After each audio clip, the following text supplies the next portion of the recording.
And joining us now on the Zados Investments guest line, our friend from Inside the Birds podcast, along with Jeff Mosher, our good friend Adam Caplan joins the show. Adam, how are you, sir? Mark, good to be with you again, and really happy to be here when the weather is turning beautiful in the spring. Try to get out there, folks. Get out there, and we could finally get out there with this COVID thing. We get outside. Weather's turning now. No snow anymore. We've actually hit spring. Yes, spring has officially started. So out there playing a little bit of tennis this week and enjoying it, and looking forward to everything that's going to happen going forward. Yeah, I didn't know you were a big tennis guy until recently. You love going out. How's the backhand? Yeah, so you know what? It used to be awful. Man's got limitations. I knew how bad it was when I started. It's at least average. My forehand, I have a power forehand. I hit the ball really hard.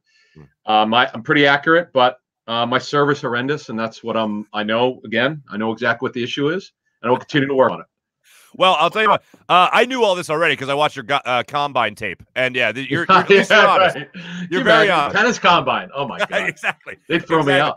By the way, speaking of the combine, which obviously means speaking of the draft here, we're going to be looking at something special that you're going to be doing with Inside the Birds, and Greg Cosell joining you guys. I know he does a lot of stuff with you guys already, but I was just notified of this. This is pretty awesome here. NFL analyst Greg Cosell joins Inside the Birds own Jeff Mosher and Adam Caplan for their new limited podcast, Inside the Draft, with Greg Cosell. What can you tell me about this, Adam? Yeah, so Mark, we've got 6 shows. The first 5 are going to be pre-draft, where we're going to go over positions, all the top players.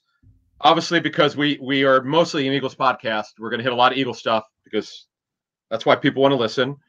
But we're also going to take a broader look at how Greg scouts. He's never done anything. The stuff that I have planned and Jeff has planned for this, stuff that Greg normally doesn't talk about, and we're going to help people learn. This is the concept of Inside the Birds, which I came up with 3 years ago when I got Jeff involved. And our mantra is still the same. Jeff and I see it through the same prism. Is to help people learn the game. That's the whole thing. I wouldn't do anything else. That's the only podcast I wanted to do, is to help people become better Eagle fans, and I think we've done that. And bring Greg in.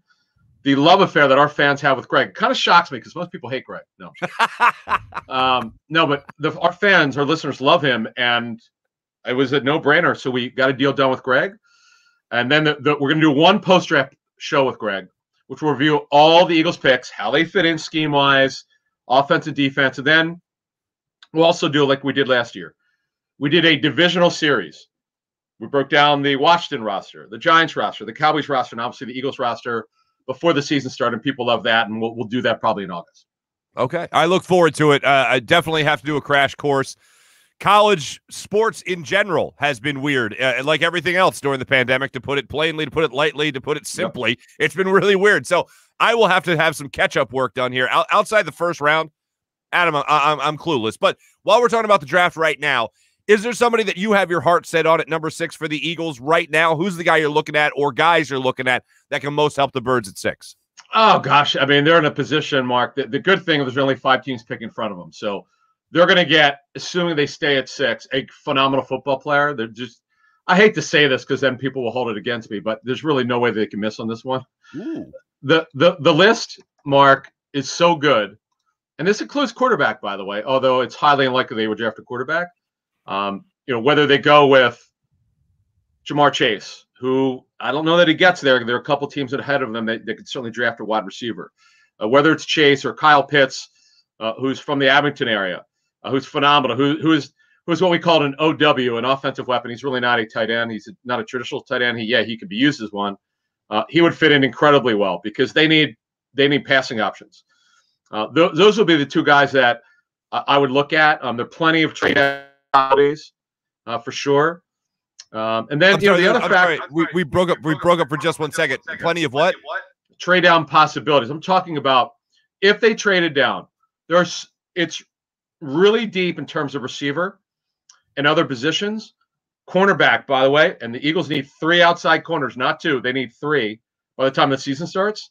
There are plenty of really good corners that you could, if they're able to draft down. It's easy. It's easy. Everybody wants to trade down in mock drafts, but it's not that easy. This is real life. But trade down, it's really strong as you get back in the top 10 and also in the teens. Speaking with Adam Caplan here from Inside the Birds podcast. They have a draft special coming up with Greg Cosell. Also, Jeff Mosher, Inside the Birds as well. Adam, so when we're looking at this team, they've just made a couple of changes. Most notably, the backup quarterback now is going to be Joe Flacco. They brought him on a deal that some people are down on, mostly because of the money, I assume. I'm okay with Joe Flacco being here. I'm okay with the money. Where do you stand with the Joe Flacco signing? Yeah, I don't understand. I don't understand, but I understand. Because Flacco was making just over $1 million last year. Well, folks, let me explain to you. He had no leverage last year. The Eagles were interested in him last year, but they dropped out when they knew he needed neck surgery. And obviously, when they drafted Jalen Hurts, that was another factor. But the fact of the matter is, this year, the Niners were heavily into it, I'm told, until the end. So they didn't. Now, because the Eagles got Flacco in the second week, not the first, instead of paying $5 million, they paid $3.5 million. That's all he'll make this season as long as he doesn't play. So I don't know where the outrage is. Folks, look at the rest of the quarterbacks that are out there. Then get back to me. That's all I have to say about that. What about the mentoring aspect of all this, where Joe Flacco is supposed to come in here and, I guess, be a mentor to Jalen Hurts to help him, help groom him as the Eagles starting quarterback? That's really not, you know what, and this happens in a lot of markets. Other than Josh McCown, there aren't a lot of quarterbacks that are coming in and who are, and McCown, obviously was around 40 and Joe's 36. But Flacco is healthy. He has a lot of football left in him. I'm sure, as Joe talked about in his press conference this week, he'll help the room. He's going to help the room be more competitive. But your mentoring is, he may see something at practice and say something, but that's really like Aaron Rodgers said this. That's not his job to mentor. His job is to help when you can help. But I think the mentoring thing sometimes gets overused, and I don't quite understand even what it means, to be honest with you. Yeah, I think people want to have this really pretty picture in their head of Joe Flacco putting his arm all dramatically around Jalen Hurts and say, "No, buddy, this is how you do it." That kind of thing. But he's not. Okay, that brings up a fair point. He's not a coach on the field. Mm-hmm. But as Joe said this week, he's been in the league a long time. What you hope is, this is the Eagles' hope. Okay, this guy's a Super Bowl winner, a Super Bowl MVP, one of the all-time stretches we've ever seen in the history of the league for the playoffs. Didn't know he could do it. I've covered Joe since 2007 when he was at Delaware. He had never played to that level for whatever reason, and he was unbelievable. Now, do you fast forward nearly 9 years? He's in the twilight of his career, has a couple years left. He's healthy, by the way, and he's got a lot left in him. He's got 2 or 3 years left if he wants to play in him. And as he said, and it's true, it's the first time in his career he's going in as a backup. That's just truly the backup at the start, really when he knows it. Because when he signed with the Jets, it was so late. Remember, he was coming off neck surgery. He couldn't compete for anything because he was throwing in the spring after the surgery. Not too long after the surgery, he was throwing, but he was not cleared to practice until September. So there was never any competition. This is the first time he's going in. He knows that there's the backup. There's no doubt about who the starter is for as of now. It's Jalen Hurts. Mm-hmm. Speaking with Adam Caplan, Inside the Birds podcast.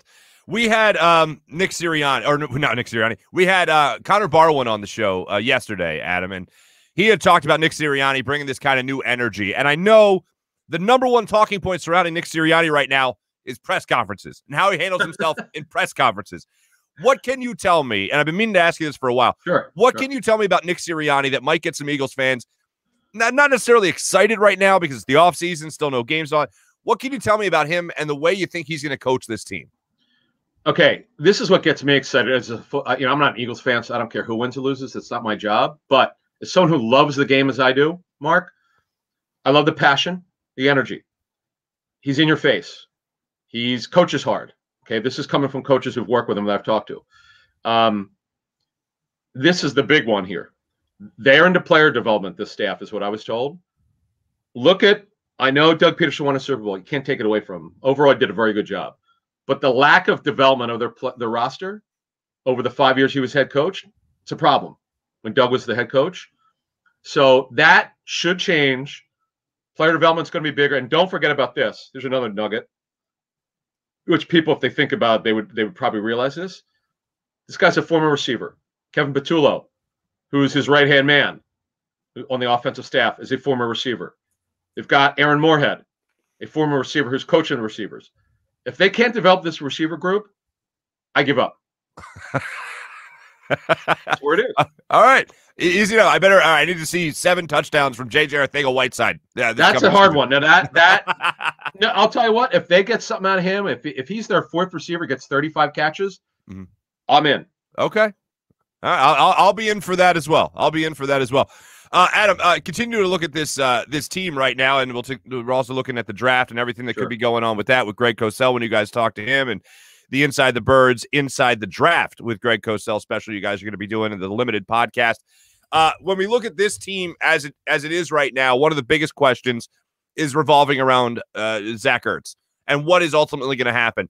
I went from a point of no way he comes back, 100% no way he comes back, to maybe 97% no way he comes back.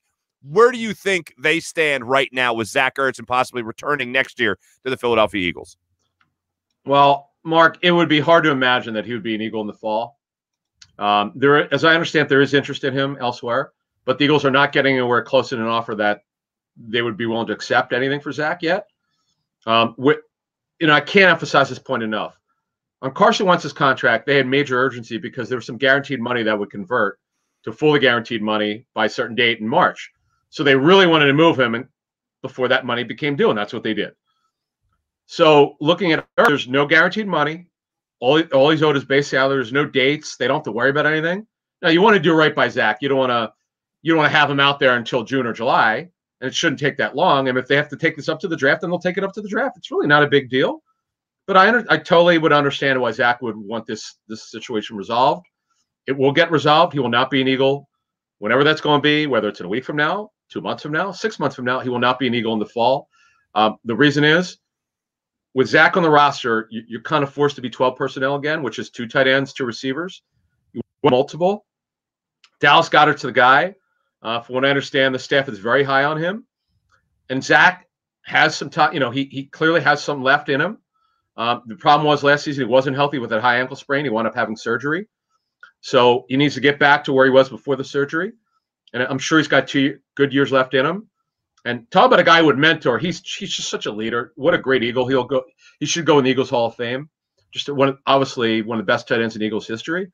But when you look at Zach and Dallas Goedert, I just don't see it working in the future. Dallas has got to be the guy, and then they'll draft somebody to replace Zach. Mm-hmm. With Zach Ertz and watching what has gone down really over the last couple of years here and how great he has been, and last year having some injury issues, what do you think the future holds for him and how much he has left in the tank? Yeah, I think definitely if you're a team trading for him and get 2 or 3 years out of him. I don't know how long he wants to play. He only turns 31 this fall. He's just a guy you want to have, incredible in the locker room, incredible for the community. He's just he adds value to your football team, and he's such a dependable pass target. He's not the athlete that Dallas Goedert is. I remember Greg Cosell telling me years ago, Dallas Goedert's a better athlete than Ertz. Ertz is a superior route runner. The guy just gets open. So that's what he adds for a football team, wherever the Eagles trade him to, and I don't see them ever cutting him. To me, they should just take this Mark, as far as they need to get something of value for him. Whether it's a fifth round pick next year, which become a 4th, depending on how many catches he has, whatever parameters you want to put on the conditional pick for next year. They should be able to get a 4th one way or the other, but they're not getting a 3rd. No way. 4th is still a little bit tough right now. 5th they can get. It's just I'm not the Eagles, so I don't know what they're willing to accept in the end, but certainly taking a 6th round pick ain't going to do it. And they got to get a 4th. They got to get some way to get a 4th year. To me, in the information gathering phase that I've been with this situation, I do believe a 4th, one way or the other, will get it done, and I think that's what they'll get in the end. But it may not be quite the way they get the 4th. It could again be a conditional 5th. It becomes a 4th next year. We'll see what happens. All right, now just last thing on the Zach Ertz subject. Does it help the situation that he's willing to play, the upcoming season for whatever team it is under the current contract he has? Well, here's the bigger question. That's not the issue. The issue is that team willing to take him at $8.5 million. Okay. I mean, that's his base salary. So if you're a team, you have to look at this tight end position and say, okay, if you're receiving Zach Ertz, what is our goal here? Are we a 12 personnel team? Or are we 11, which is 3 receivers and 1 tight end? Who's our 1 tight end? Now, if we're a 12 personnel team, we're going to have Zach come in. He's going to share time like Zach would here with Goedert. How much of a factor is he? Because how do you justify $8.5 million? So that's the issue here. Not only are you giving up a draft pick, whether it's this year or next year, you also have to pay him $8.5 million. That's where it is. Mm-hmm. Speaking with Adam Caplan, Inside the Birds podcast, along with Jeff Mosher as well. So you mentioned defense, and you mentioned 3 cornerbacks earlier in our conversation here. Outside guys. Yeah. Outside guys you want them to add. Is there anybody here right now? I mean, Darius Slay is a guy that can obviously... He's starting outside, yeah. He's starting outside. Avonte Maddox, they're going to keep him out there, they're going to move him inside? Got to play nickel. Got to play inside. See, this is where I came up with 3. Yeah. It flat out did not work with Maddox outside. It's not debatable. It's a fact. He just was uncomfortable. It didn't work. I know he got hurt. He could be a supreme slot corner, one of the best in the National Football League. He's got speed. He's tough. He's competitive. He's smart, but he's not an outside corner.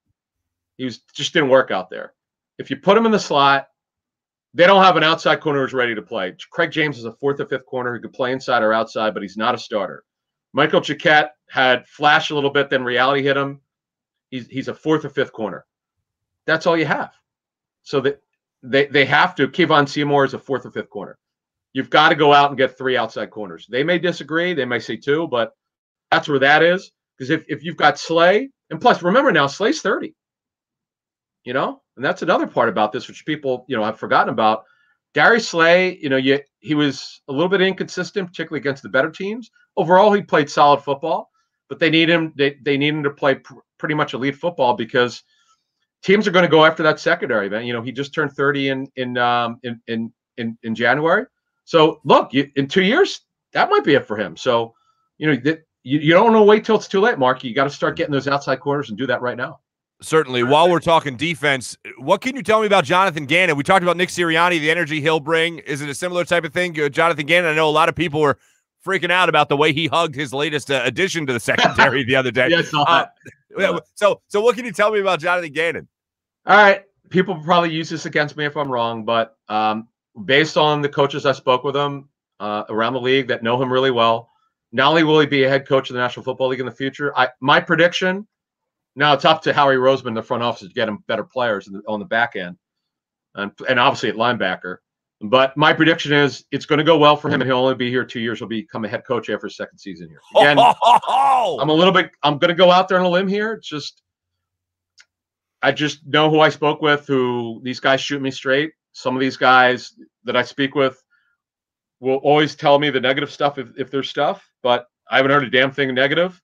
By the way, there's a great interview he did with Dave Spadaro from the Eagles website. You must listen to it. It's phenomenal. He's okay. And the funny thing is he's yet another guy from offense. I think he played offense. He might have played receiver in college. I don't remember. But anyway, like Brandon Staley, the head coach of the Chargers, was a guy who first started his career in offense and he went to defense. But this guy, and obviously he knew Sirianni because they worked together, but this was a home run hire. He's the best hire of the staff. It's not even close to, other than obviously keeping Stalin, which is huge. But of guys he actually hired, this one is an absolute home run. And we'll see if I'm right, but it's up to the front office to get him players. Well, if I recall correctly, the last time the Eagles took a defensive coordinator from the Colts staff, it worked out pretty well. I'm pretty sure. Jim Johnson, of course. My man. Yeah. Now I'm going to get accused of comparing them already and not doing that. Adam, this was fun talking about football and stuff. So let's get done. We're done working. Forget about work. We're done.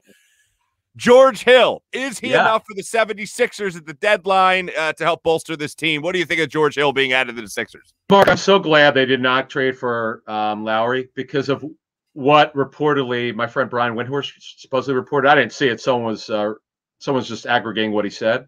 Mm-hmm. Windy, I love. Great guy. We got to know each other a little bit at ESPN. That the proposed talent that they wanted is absurd.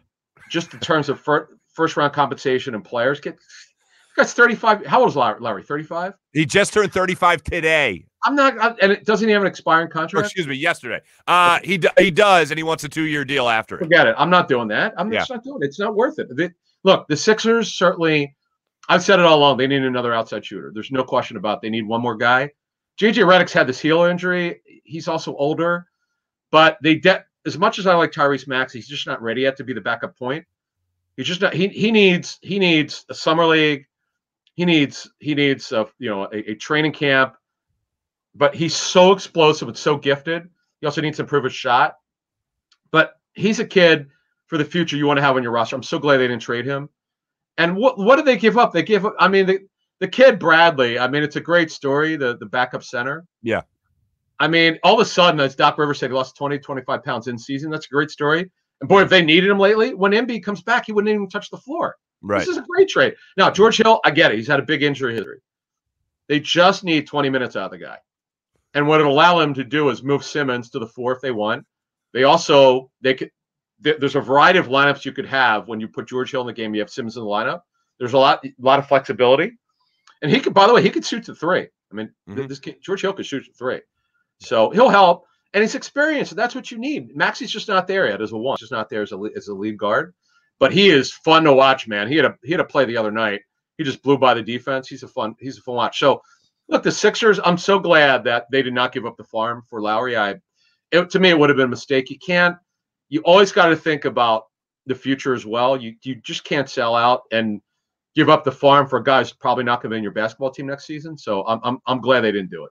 No, I am as well, and I wanted Lowry, but not at the cost. I did. Not at the cost that they had him going at. Yep. Adam Caplan, I'll hit it one more time. Well, first off, when did the latest Inside the Birds just dropped this morning?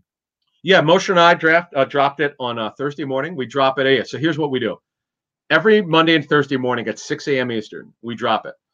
We also have the Q&A show with Jason Avant, number 81, of course. Quentin Michael, number 27. Those guys are so smart. They know 50 million times more football than I do. I listen to learn. This is what the whole concept that Jeff and I created some years ago is bringing smart people. We had Trey Thomas, obviously, with Greg Cosell in our pregame show. We brought Q&A in, and we're working on more player shows, which we're definitely going to have. It's just a matter of we're going through a list of retired Eagles. There's actually one ex-Eagle who contacted me, which I can't say now, who's listened. He wants in. He lives in the area. Okay. But I gotta run it by Moshe. I gotta see what he thinks. Yeah. The flagpole. Yeah, look, we're partners, man. You know, absolutely. we run by ideas. We brainstorm the hell out of everything with our we call him our business manager, the great Josh Weinfeld, who represents all of us, including yourself. Joshy is an absolute superstar, so we're glad to have him along with us. No doubt about it. Adam Caplan, always a pleasure, my friend. And one more plug for Greg Cosell and the show you guys are going to be putting together. It'll drop Tuesday at 6 a.m. Q&A drop Wednesday. So here's the great thing. We've got Inside the Birds, our channel, which you can see on YouTube if you want to see us on video. For some reason, more people watched us and listened to us last week on the pod version. I don't quite understand that. But as you know, more stuff it's evolving. It's hard to understand why sometimes people want to see us more than listen more. I don't know. But yeah, so Monday, us, Tuesday, Greg Cosell with us, Q&A Wednesday, Moshe and I on Thursday. And then we also do Tuesday night. Jeff and I do our live stream where we just all we do is questions. You can join our message board on Facebook. Please do that because that's where we grab the questions mostly from. So please do that. Inside the Birds on Facebook. Easy enough. No better place to go for all your Birds knowledge than Inside the Birds. Adam Caplan, thank you for not just your Eagles knowledge, but your Sixers knowledge as well. Always a pleasure to talk to you. And yeah, maybe when all this is over, we'll get out there on the tennis court. Do you play? I played in college. No big deal. Did you? No, I took a class. That's fine. Very good. Nice. All right, brother. Thank you so much. Adam Caplan joining us here on the Zados Investments guest line. Thank you, Adam. Thank you. Awesome.